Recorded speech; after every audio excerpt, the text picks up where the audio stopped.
差点被让2追3 ，S12绿豆夺冠后对着观众疯狂叫嚣。赛后伊问说出经典名言：“打99跟我说呢。”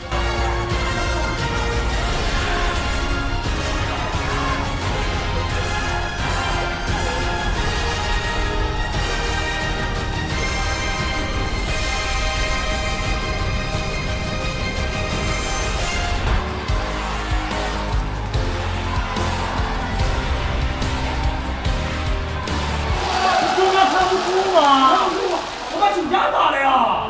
为什么要打99？哎，打比你一个人都不杀他。我打99。你打99，你跟我说呢？你俩比包一个人不杀他，跟你耍我呢在那。